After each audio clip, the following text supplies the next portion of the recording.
ప్రభువును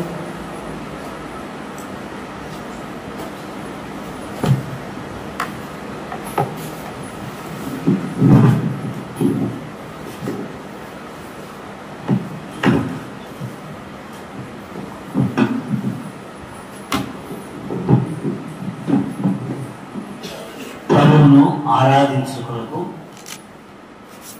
దేవుని వాక్యముల నుండి కొరింథీయులకు రాసిన 2వ పత్రిక 1వ అధ్యాయము 3వ వచనము. ఈ వచనము ప్రభువు మనకు ఎలా, మన దేవుడు మనకు ఏమి అనుగ్రహిస్తున్నాడు అనే విషయాన్ని జ్ఞాపకం చేస్తున్నాడు. కనికరము చూపు తండ్రి సమస్తమైన ఆదరణను అనుగ్రహించు దేవుడు. మన దేవుడు సమస్తమైనటువంటి ఆదరణను అనుగ్రహించేటువంటి దేవుడు. ఆయన మనకు అనుగ్రహిస్తూ ఉంటాడు. దేవుడు మనకు అనుగ్రహించేటువంటి దేవుడు. ఈ దినము ప్రభువును మనము అనుగ్రహించే దేవుడుగా ఆరాధించబోతున్నాం. సమస్తమైనటువంటి ఆదరణను అనుగ్రహించేటువంటి దేవుడు. రోమీయులకు రాసిన పత్రికలో 3వ అధ్యాయము 23వ వచనంలో రాయబడింది, ఏ భేదము లేదు, అందరిలో పాపము చేసి దేవుడు అనుగ్రహించు మహిమను పొందలేకపోతున్నారు. మన స్థితి ఇది. మనము ఏ భేదము లేకుండా, చిన్నవారు పెద్దవారు లేక మరి స్త్రీలు పురుషులు అని, యూదులు గ్రీసు దేశస్తులని, దేవుని యొక్క వాక్య ప్రకారంగా ఏ భేదము లేదు, అందరూ దేవుడు అనుగ్రహించే మహిమను పొందలేకపోతున్నారు. దేవుడు తన మహిమను అనుగ్రహించడానికి ఇష్టపడుతున్నాడు. ఆది కాండం నుండి లేక ఆదాము నుండి, ఇంకా చెప్పాలంటే దేవదూతులందరికీ దేవుడు తన మహిమను అనుగ్రహించాలని ఇష్టపడ్డాడు. కానీ పాపము ద్వారా దేవుడు అనుగ్రహించే మహిమను పొందలేకపోతున్నాం. అందుకని ఇప్పుడు ఆ మహిమను మనకి ఇవ్వడానికి లేక ఆ మహిమను మనకు అనుగ్రహించడానికి తన సొంత కుమారుడైన యేసుక్రీస్తు వారిని మనకు అనుగ్రహించాడు. ఆదాము నుండి పాపము పెరిగిపోయింది. ఆదాము నుండి ఎక్కడ చూసినా పాపమే, అంతటా పాపము విస్తరించిపోయింది. అయితే దేవుడు తన యొక్క మరి కుమారుడైన క్రీస్తును లేక తన కృపను సత్యమును మనకు అనుగ్రహించడానికి ఇష్టపడ్డాడు. అది ఆయన చేసినటువంటి పని. యెషయా గ్రంథము 9వ అధ్యాయము, యెషయా గ్రంథము 9వ అధ్యాయము 6వ వచనం, ఏలయనగా మనకు శిశువు పుట్టెను, మనకు కుమారుడు అనుగ్రహింపబడెను. ఎందుకంటే ఆ మహిమను మనం పొందలేకపోతున్నామని, ఆ మహిమను మనకి ఇవ్వడానికి, ఆ మహిమను మనకు అనుగ్రహించడానికి తన సొంత కుమారుడు, తన ఏకైక కుమారుడు, అద్వితీయ కుమారుడిని ఈ లోకమునకు లేక మన కొరకు అనుగ్రహించాడు.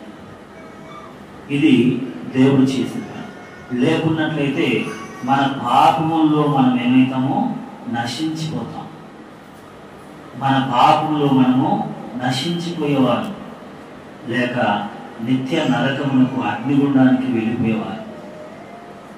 అలా దేవుడు ప్రపంచంలో ఆదాము దగ్గర నుండి కోట్ల మందిని ఏం చేస్తున్నాడంటే తన రక్షణ చేత లేక తన రక్షణను అనుగ్రహిస్తూ ఉన్నాడు. ఆయన అనుగ్రహించేటువంటి దేవుడు, ఇస్తానే ఉంటాడు లేక మనకు అందిస్తూ ఉంటాడు. మహిమను మనం పొందలేకపోతున్నాము, కానీ అది ఇవ్వడానికే ఆయన ఈ లోకానికి తన కుమారుడైన క్రీస్తును పంపించాడు. అలా ఆదరించాడు. ఆ క్రీస్తును పంపించడం ద్వారా లూకా సువార్త 1వ అధ్యాయము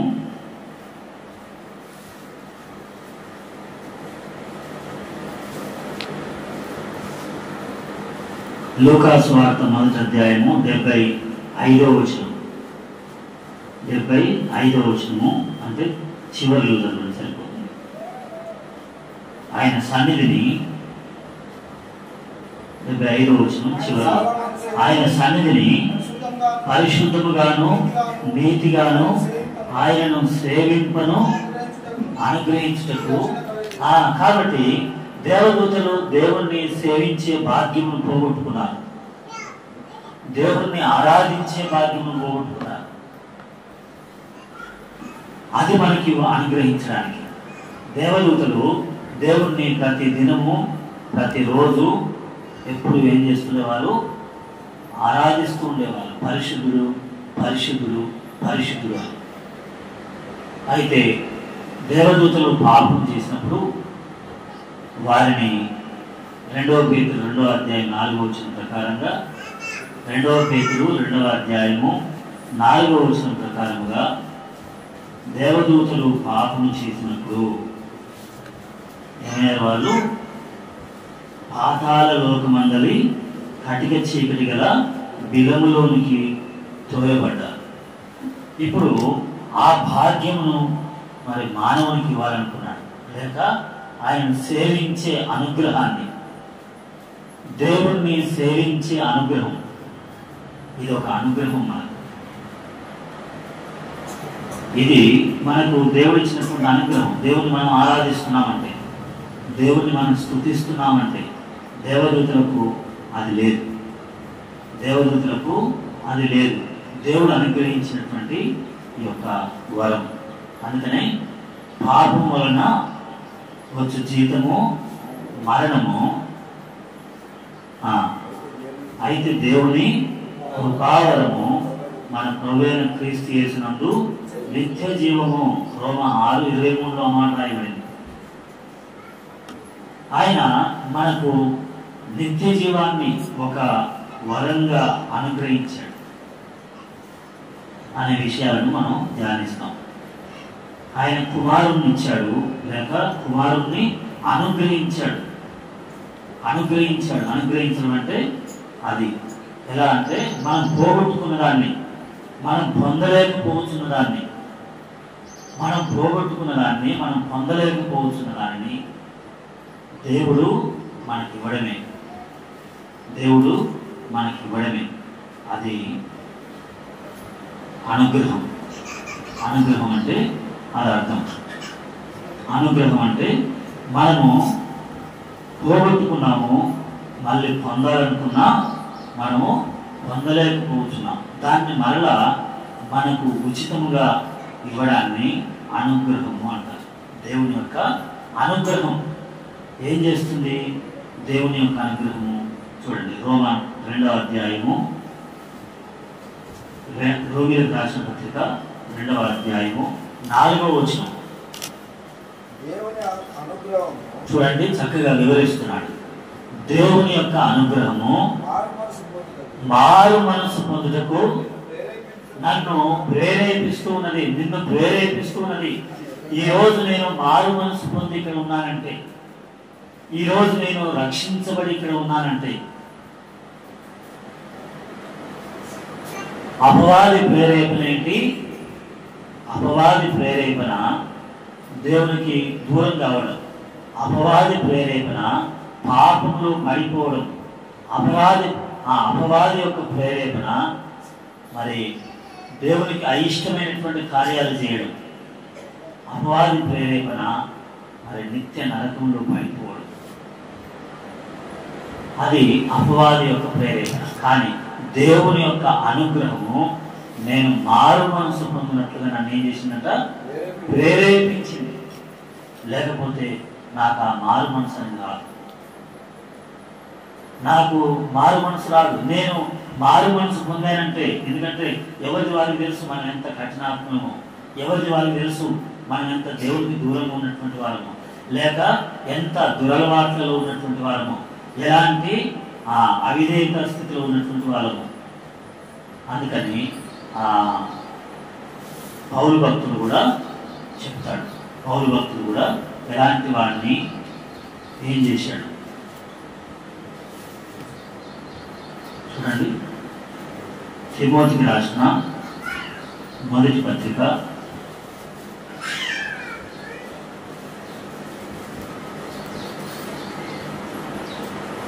తిమోతికి రాసిన మొదటి పత్రిక మొదటి అధ్యాయము 12-13 కలిసి ఉన్నాయి. పూర్వము ఎలాంటి వాడినో వివరించాడు. తర్వాత 16వ వచనం 15వ వచనం చివరిలో అట్టి వారిలో నేను ప్రధానుడను అని చెప్పి 2వ పత్రిక రాసినప్పుడు చెప్తున్నాను. 2వ పత్రిక 2వ అధ్యాయం కాదు, 2వ పత్రిక మొదటి అధ్యాయము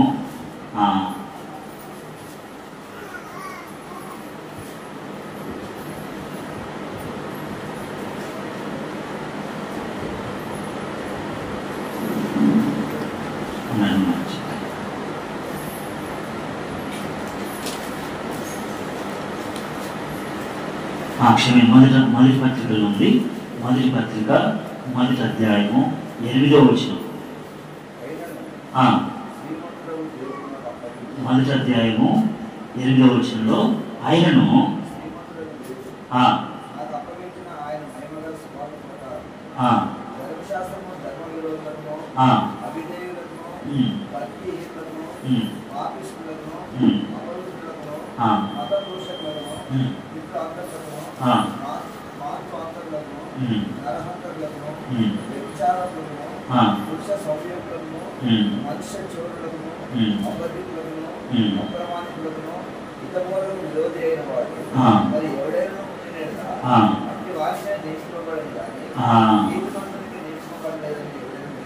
చాలు ఇలాంటి వాళ్ళను అని వివరించి 2వ తిమోతి 4వ అధ్యాయము 2వ తిమోతి 4వ అధ్యాయము 8వ వచనం.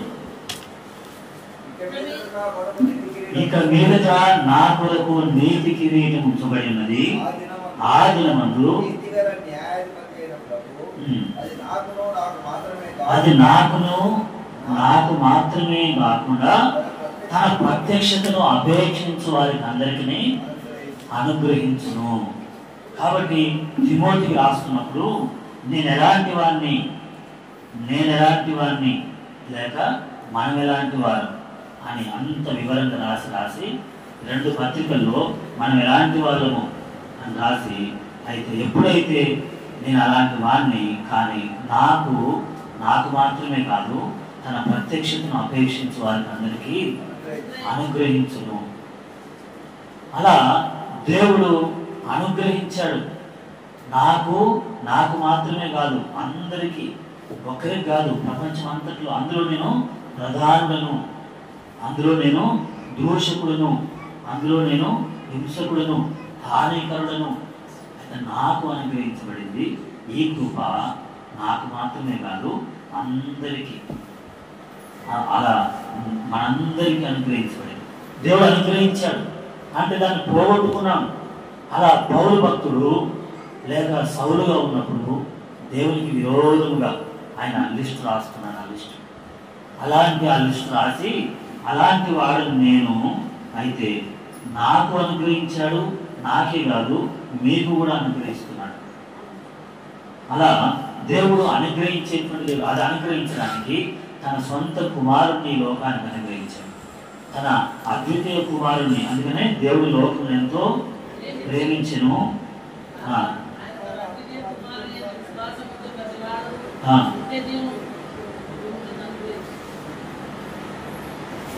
అయితే చదవండి యోహాను సువార్త 3వ అధ్యాయము 16వ వచనం.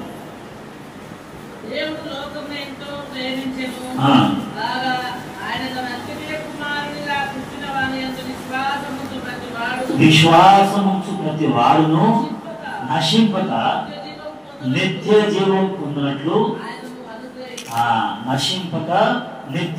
పొందినట్లు, మనము పాపములో జీవిస్తే నశించిపోయేవారము, అయితే ఆయన అనుగ్రహించిన కుమారునిలో జీవిస్తే నిత్య జీవాన్ని పొందుతున్నాం. అందుకని తన కుమారుణ్ణి మనకు అనుగ్రహించాడు. ఆ కుమారుణ్ణి మనం పొందగలమా అంటే మనం పొందలేము, దేవుడు ఇస్తే తప్ప. దేవుడు ఇవ్వాల్సిందే. ఆయన పంపించాడు, మనం అక్కడికి పోలేము. పోవాలనుకుంటే రోమా 10వ అధ్యాయము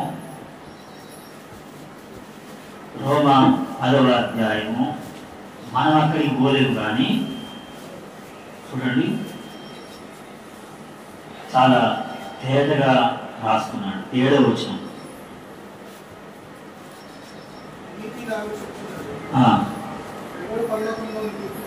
మనము ఆ కుమారుణ్ణి కిందికి తేవాలంటే మనం పరలోకములోనికి ఎక్కిపోగలమా? అనగా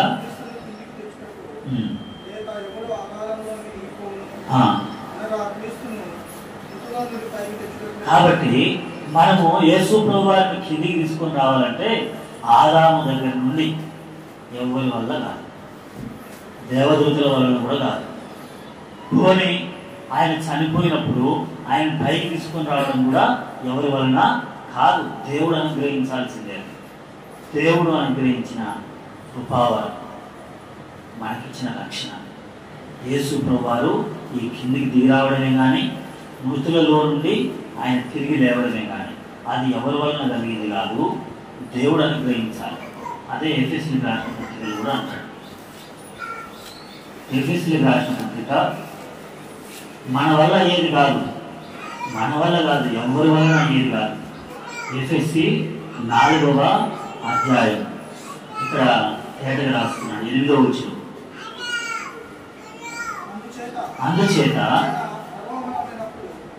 ఆయన ఆరోహణమైనప్పుడు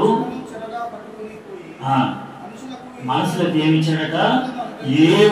ఏవులను అనుగ్రహించాడు. ఎందుకంటే యేసు ప్రభువారు ఈ భూమి మీదకి వచ్చేటప్పుడే రక్షణ తీసుకొని వచ్చాడు.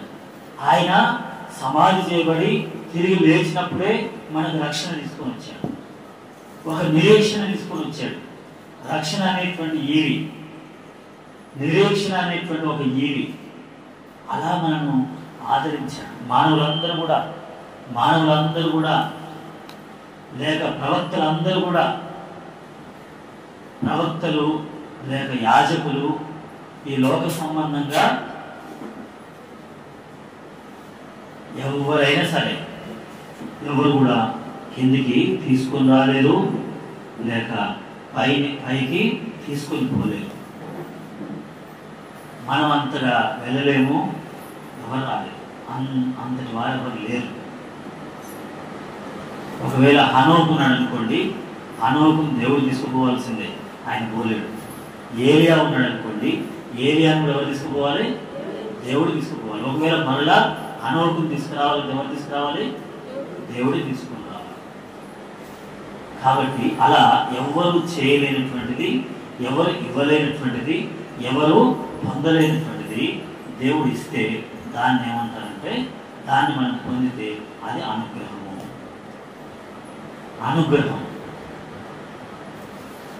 అది అనుగ్రహం, అది మనకిచ్చాడు, అది మనం పొందగలిగాం. ఈ లోకంలో ఎంతో మంది ప్రయత్నం చేశారు, దాన్ని పొందడానికి ఎంతో మంది ప్రయత్నం చేశారు. కానీ వాక్యం ఉంది కదా, పొందువాని వలన కానీ పరిగెత్తువాని వలన కానీ అది అయ్యేది కాదట. రోమా 11వ అధ్యాయము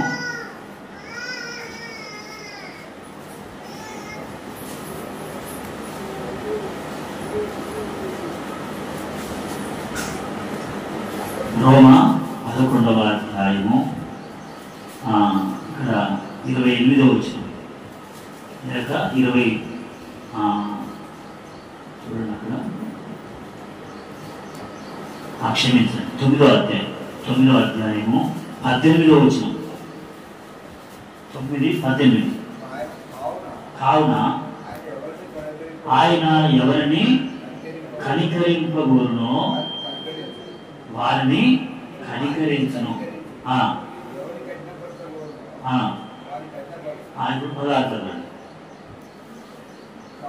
కాగా పొందగోరు వారి వలనైనను ప్రయాసపడు వారి వలనైనను కాదు, కానీ కరుణించు దేవుని వలననే అవుతుంది. అది నేను పొందాలనుకున్నా పొందలేను ఆ మహిమను, నేను పొందాలనుకున్నా ఆ కరుణను పొందలేను, నేను పొందాలనుకున్నా ఆయన కనికరాన్ని నేను పొందలేను.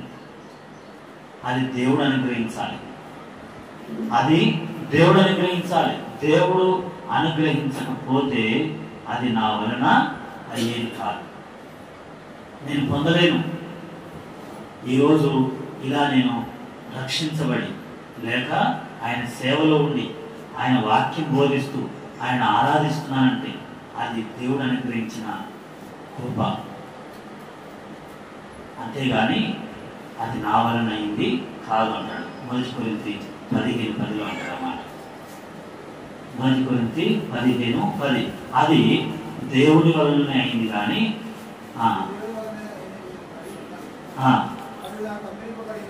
నాకు అనుగ్రహింపబడిన ఆయన కృప నిష్ఫలము కాలేదు.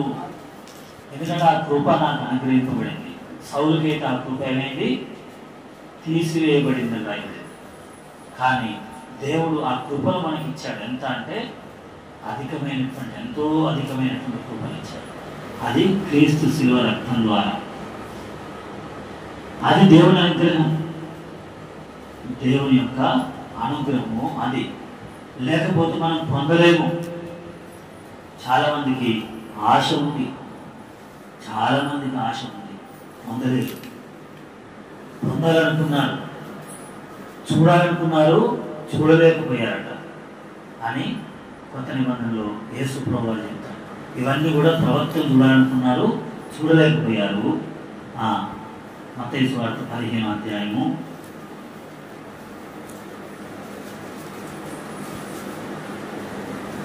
15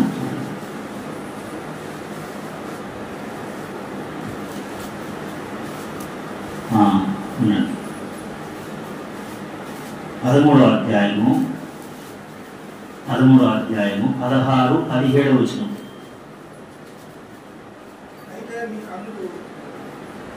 మరొక చదవండి. 16వ వచనం. అయితే మీ కన్నులు చూచున్నవి గనుక అవి ధన్యములైనవి, మీ చెవులు విలుచున్నవి గనుక అవి ధన్యములైనవి. 17 ఇంకొక చదవండి.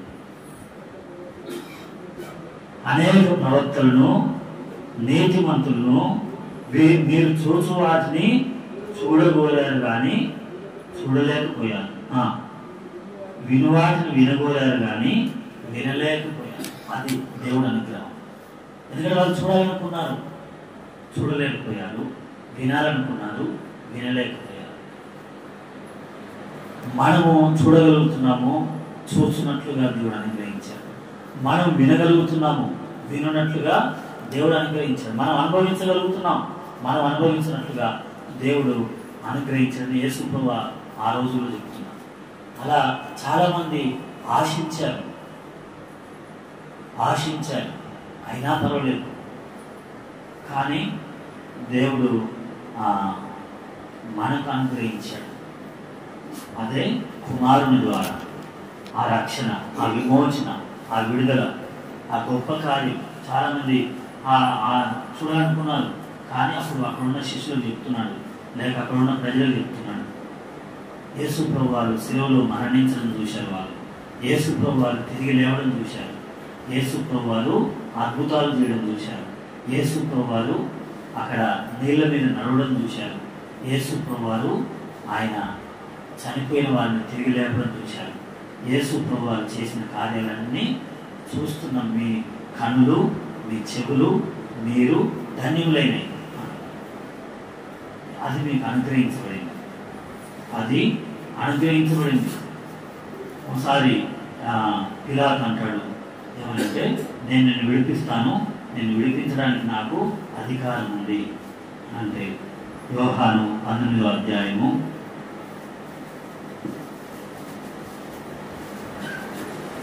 11వ వచనం.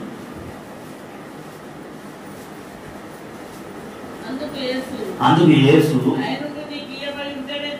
పైనుండి నీకు ఇవ్వబడి ఉంది తప్ప,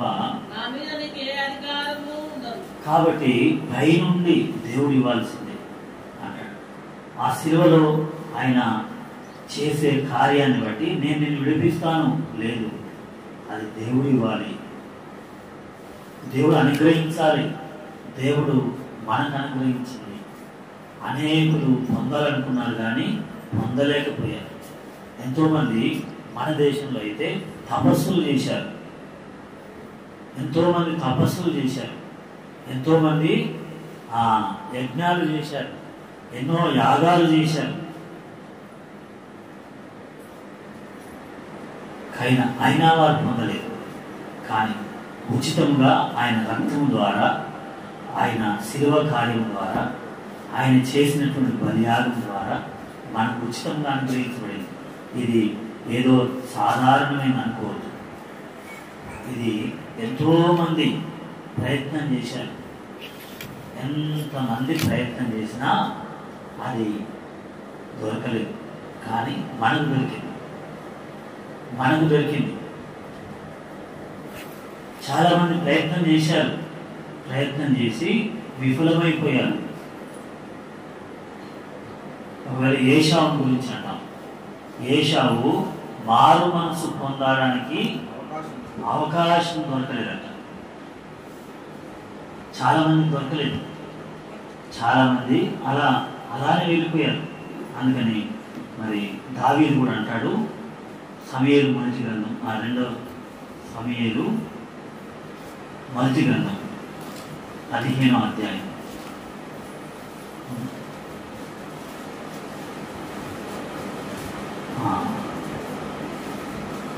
2వ గ్రంథం 2వ గ్రంథం 15వ అధ్యాయము 25వ వచనం.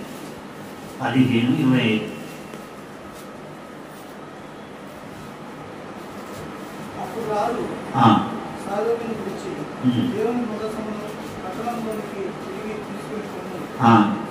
యెహోవా దృష్టికి నేను అనుగ్రహం పొందినలా ఆయన నన్ను తిరిగి రప్పించి దాన్ని తన నివాస స్థానంలో నాకు చూపించును.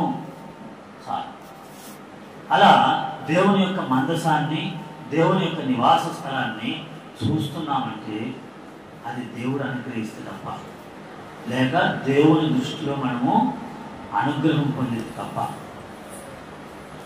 మనం చూడలేము. దేవుని యొక్క నివాస స్థలాన్ని చూడలేము. ఎంతోమంది చూడాలనుకున్నారు కానీ చూడలేరు. మనం చూడగలుగుతున్నాం.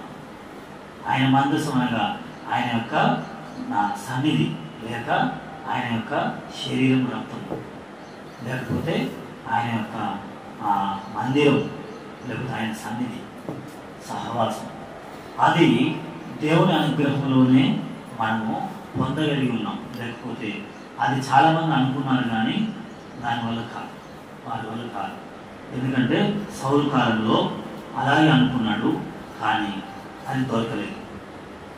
సమయము సరే ఇంకా ముందుకు వెళ్ళాలి కాబట్టి మీకా గ్రంథము 7వ అధ్యాయము 19-20 వచనాలు. మీకా గ్రంథము 7వ అధ్యాయము 19-20 వచనాలు. ఆయన మరలా మనయందు జాలిపడును, మన దోషములను అణచివేయును, వారి పాపములన్నిటిని సముద్రపు అగాధములలో నీకు పడవేయును. 20 ఇంకొక చదవండి.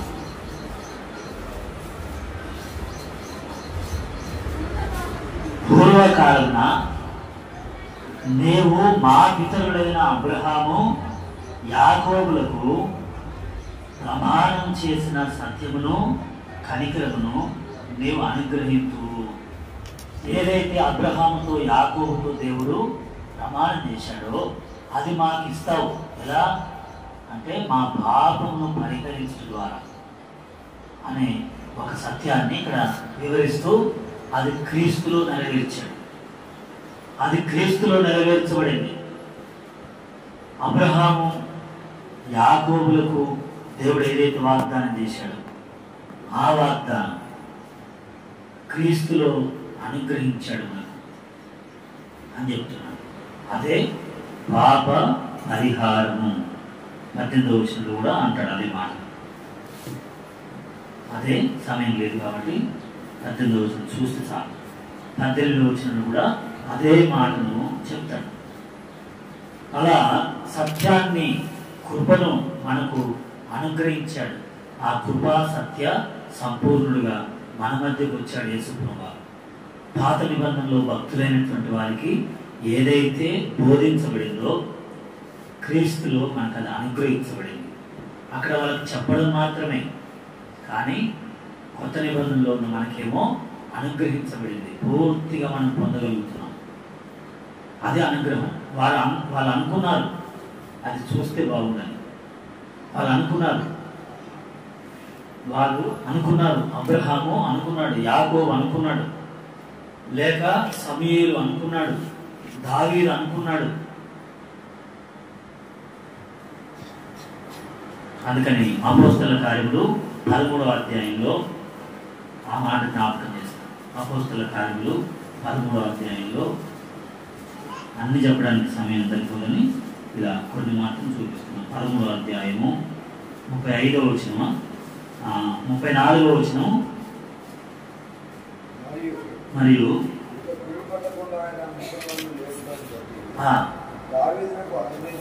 దావీదునకు అనుగ్రహించిన పవిత్రమైనటువంటి వరములను మీకు అనుగ్రహిస్తును, అవి నమ్మకములైనవి. చాలు. ఏమనుగ్రహిస్తారట? దావీదునకు అనుగ్రహించిన పవిత్రమైనటువంటి వరములు. దావీదునకు పవిత్రమైనటువంటి వరాలు ఇచ్చాడు. ఏంటి? యేసుప్రభువు వారు మృతులలో నుండి తిరిగి లేచడం ద్వారా అని రాశాడు. దావీదుకు ఆశ ఉందట, ఇంకేదో ఉంది అని. దావీదు మంచి పాటలు పాడగలడు. దావీదు మనందరం పాడిన దానికంటే, లేక ఇప్పుడు ఈ గురంలో పాటలు పాడుతున్నారు కదా వాళ్ళకంటే, లేకపోతే ప్రపంచంలో మంచి మంచి గాయకులు ఉన్నారు వాళ్ళకంటే దావీదు మంచి గాయకుడు, మంచి వాయిద్యకారుడు. తర్వాత మంచి ఆయనకున్నటువంటి లక్షణాలు ఉన్నాయి. దావీదునికి ఇచ్చినటువంటి లక్షణాలు, ఎలాంటి వరాలు ఉన్నాయో మొదటి సమూయేలు 16వ అధ్యాయంలో వివరించబడింది. అయితే యేసు ప్రభువు వారు తిరిగి లేచడం ద్వారా బలహీనమైనటువంటి మనకు ఆ వరాలను దేవుడు, అది ఏ వరాలటం వల్లవి? పవిత్రమైనటువంటి వరాలు. వాక్యము చదివేటువంటి వరం, లేక పాటలు పాడేటువంటి వరం, వాయిద్యాలు వాయించేటువంటి వరం, వాక్యము చెప్పేటువంటి వరం, దేవుని యొక్క పని చేసేటువంటి వరం, దేవుని యొక్క మందిరంలో ఆయన కొరకై, లేక ఆయన సంఘములో ఆయన కొరకై. కొత్త నిబంధనలో కృపావరం అన్నారు. కృపావరాలు దేవుడు ఇచ్చాడు. మనము ఆయన సన్నిధిలో మనం చక్కగా పాడుతున్నాం. దావీదును అనుగ్రహించినటువంటి వరములను దేవుడు మనకి ఇచ్చాడని. ఎలా పాడుతున్నాం? ఒక పాట పాడండి. దావీదు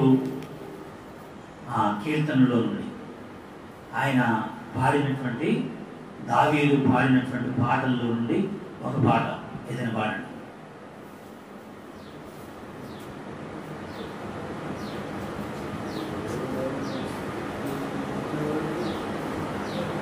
పాడండి.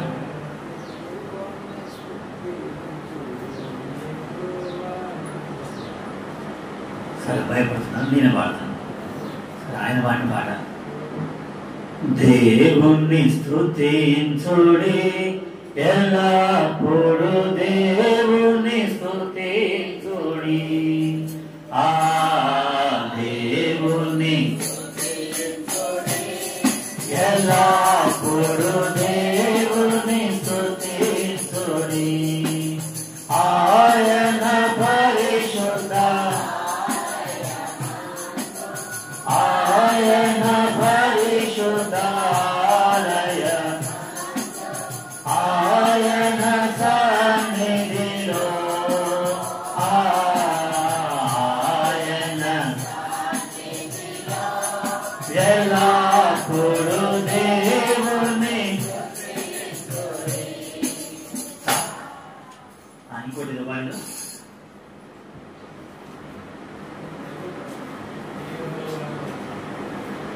యెహోవా నా బలమా, యథార్థమైనది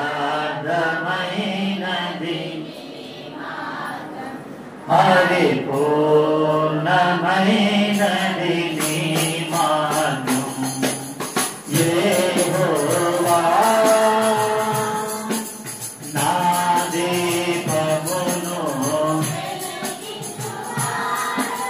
నా చీకటిని వెలుగుగజేయు నా దీపమును నా చీకటిని వెలుగుగజేయు జలరాశుల నుండి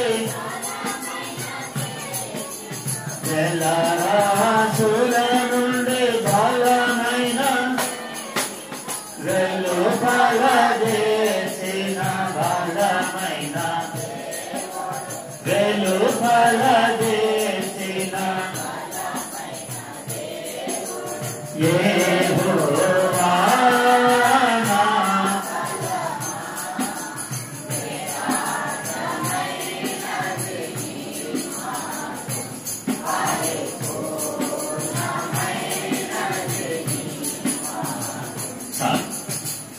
అలా దేవుని యొక్క సన్నిధిలో దావీదునకు మంచి వరాలు ఇచ్చాడు.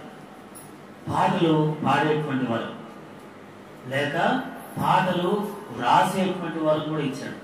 పాడడమే కాదు, ఆయన పాటలు రాస్తున్నాడు. ఆయన పాటలు రాస్తే మనం ఇప్పుడు పాడుకుంటాం. అలాంటి వరాలు దేవుడు మనకిచ్చాడు. మనం కూడా పాటలు రాయినట్లుగా ఎంతోమంది అప్పుడు భగత్ సింగ్ గారు వాక్యం చెప్తుంటే అప్పుడు ఆ కన్ను లేనటువంటి యేసుపాదం గారు అన్నారంట, అన్న మీరు ఇప్పుడు చెప్పిన వాక్యం మీద ఒక పాట రాయనా అన్నాడంట. అంటే అలా రాయంటే వెంటనే ఒక పాట రాసి వినిపించాడు. ఆయన కన్ను లేకపోయినప్పటికీ ఒక పాట రాసి వినిపించాడు. వెంటనే భగత్ సింగ్ గారికి ఆశ్చర్యమైంది. తర్వాత ఆయనకు ఇంకా ఎలాంటి వరం ఇచ్చాడంటే, అప్పుడు భగత్ సింగ్ గారితో మళ్ళీ వర్తమానం చెప్తుంటే స్టార్ట్ చేసినప్పుడు చెప్పిందట, ఇప్పుడు మీరు వర్తమానం చెప్పండి, నేను వెనక కూర్చుంటా, వర్తమానం పూర్తయ్యేసరికి ఒక పాట రాస్తానంట. వర్తమానము పూర్తయ్యేసరికి ఒక పాట రాస్తాను అని ఆయన భగత్ సింగ్ గారు వర్తమానం మొదలుపెట్టి పూర్తయ్యేసరికి ఒక పాట రాసుకొచ్చి వినిపించాడు. చూడండి ఎలాంటి వరం, దావీదునికి ఇచ్చిన వరములు అలా ఇచ్చాడు. అంతేకాదు, దావీదు వీణ వాయిస్తుంటే, సంగీతం వాయిస్తుంటే సౌలుకు పెట్టిన చెప్పండి. అలా మనలో ఎంతమంది దయ్యంలో పెట్టినటువంటి వారి దగ్గరికి వెళ్ళి ప్రార్థన చేయలేదు. మీరు ఎవరైనా చేసారో లేదు, నేను పోయి చేసిన, మీరు చేసిన వాళ్ళు కూడా ఉండవచ్చు. అలాంటి వరాలు దావీదునికి ఇచ్చిన పవిత్రమైనటువంటి వరాలను నీకు అనుగ్రహిస్తా. అది పోగొట్టుకొని అది పొందలేకపోయినటువంటి, ఆ మహిమను పొందలేని స్థితిలో ఉన్నటువంటి మనకు అలాంటి చెప్పాలంటే ఈ అంశం మీద చాలా ఉన్నాయి. ఇంకొక మాట, ఆయన మనకి ఏమనుగ్రహించాడు? కుమారుణ్ణి అనుగ్రహించాడు. అంతేకాదు, ఆ కుమారుని ద్వారా మన నిజంగా లూకా 1:75 ప్రకారంగా రక్షణ అనుగ్రహించాడు. తర్వాత పవిత్రమైన వరములను అనుగ్రహించాడు. అపోస్తలుల కార్యములు 15:8 మరియు హృదయములను ఎరిగిన దేవుడు మనకు అనుగ్రహించినట్లే వారికి కూడా పరిశుద్ధాత్మను అనుగ్రహించాడు. హృదయములను ఎరిగినటువంటి దేవుడు వారికి ఆ దినాల్లో అపోస్తలులకు ఏదైతే వరము లేక పరిశుద్ధాత్మను దేవుడు ఇచ్చాడో అదే పరిశుద్ధాత్మను దేవుడు మనకిచ్చాడు. మారు మనసు పొందినప్పుడు, బాప్తిస్మం తీసుకున్నప్పుడు, లేక పాపం ఒప్పుకున్నప్పుడు, పశ్చాత్తాపడినప్పుడు, ఆరాధిస్తుండగా, పాటలు పాడుతుండగా, ఆయన కీర్తిస్తూ ఉండగా, ఆయన గణపరుస్తూ ఉండగా, ఆయన వాక్యం ధ్యానిస్తూ ఉండగా, ఆయన బోధ విన్న వారందరి మీదకి ఎవరు ఇచ్చారట అని 14వ అధ్యాయం చివరిలో ఉంది.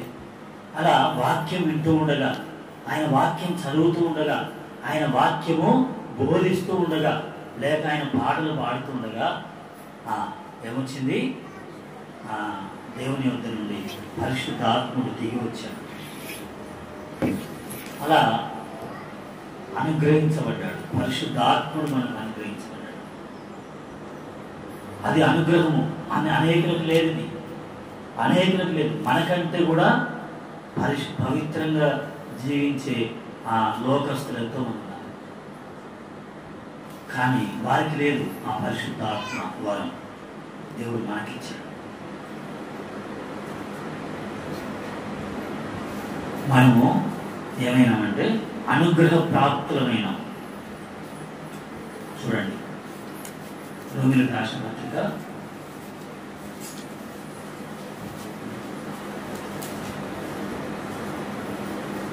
11వ అధ్యాయము 22వ వచనం. 22 రోమా 11:22. కాబట్టి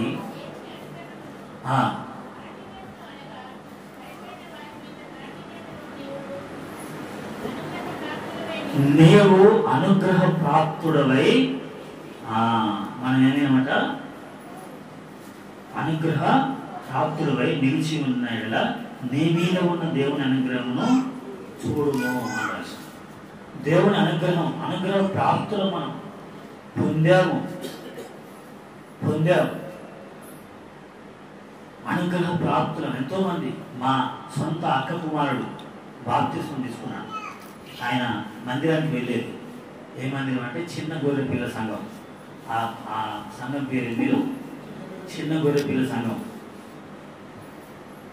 ఆయన చెప్పేటప్పుడు నాకు మందిరానికి రమ్మంటే నేను వెళ్ళే మందిరమే మంచిది. ఎందుకు? వాక్యం ఏముంది? లూకా 12వ అధ్యాయం 22 అనుకుంటా. ఏముంది? చిన్న మంద భయపడకము, నీకు రాజ్యం అనుగ్రహించుటకు నీ తండ్రికి. అది మా సంఘాన్ని గురించి దేవుడు వాగ్దానం చేసినాడు.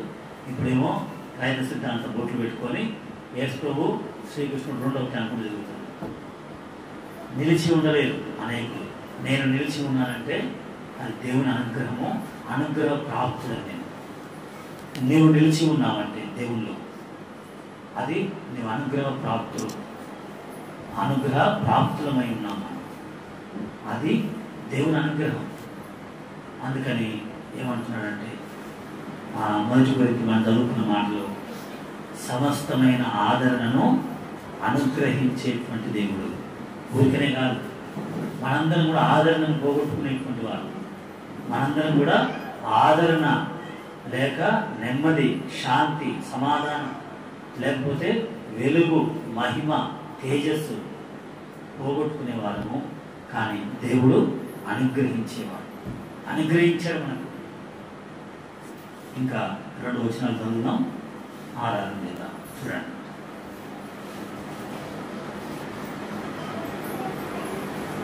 యోహాను రాసిన మొదటి పత్రిక 2:25. యోహాను రాసిన మొదటి పత్రిక 2వ అధ్యాయం 25 వచ్చింది.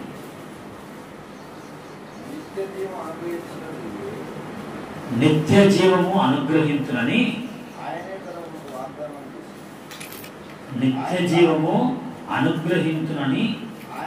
అన్నదియే ఆయనే మనకు చేసిన వాగ్దానము. కాబట్టి ఆయన మనకు అనుగ్రహించింది అంటే నిత్య జీవం. అది ఒక్కరోజు ఉండేది కాదు, ఒక్క నెల ఉండేది కాదు, ఒక సంవత్సరం ఉండేది కాదు, ఒక తరానికి ఉండేది కాదు, లేక ఒక్క యుగానికి ఉండేది కాదు, యుగాలు ఉండేది. నిత్య జీవం, ఎప్పటికీ ఉండే జీవాన్ని మనకు అనుగ్రహించాడు. అదే ఆ పరలోకం లేక దేవునితో ఉండేటువంటి ధన్యత. దేవునితో ఉండే ధన్యత అది అనుగ్రహించాడు. చివరికి చూడండి, 2వ పేతురు 1:12, 1:11. 2వ పేతురు రాసిన 2వ పత్రిక 1వ అధ్యాయము 11 వచ్చింది. 11 చూడండి. ఇక్కడ అందరం కలిసి అవుతుంది. మంచిది, అందరం కలిసి అవుతాం. 2వ పేతురు 1:11 మీరెట్టి క్రియలు చేయవారైతే ఎప్పుడూ తొట్టిల్లరు, అలాగున మన ప్రభువును రక్షకుడైన యేసుక్రీస్తు యొక్క నిత్య రాజ్యములో ప్రవేశము మీకు సమృద్ధిగా అనుగ్రహింపబడును. ఎందుకంటే సగం సగం పోవడం కాదు, కొంచెం కొంచెం కాదు, పూర్తిగా సమృద్ధిగా దేవుడు పరలోకములో మన కొరకు ఏది సిద్ధపరిచాడో అంత పొందినట్టుగా. ఒక ఫంక్షన్కి వెళ్తే తిన్నవా తిన్నా, ఇది తిన్నవా తిన్నా, స్వీట్ దొరికిందా, ఐస్ క్రీమ్ దొరికిందా, అయ్యో ఐస్ క్రీమ్ ఎక్కడ ఇస్తున్నాం అంటారు కదా. కూల్ డ్రింక్ దొరికిందా. ఆంధ్ర వివాహానికి వెళ్తే ఆంధ్రాలో ఏం చేశారంటే ప్రత్యేకమైనటువంటిది అక్కడ తయారు చేస్తారు. వాళ్ళు కానా వివాహం తయారు చేసిన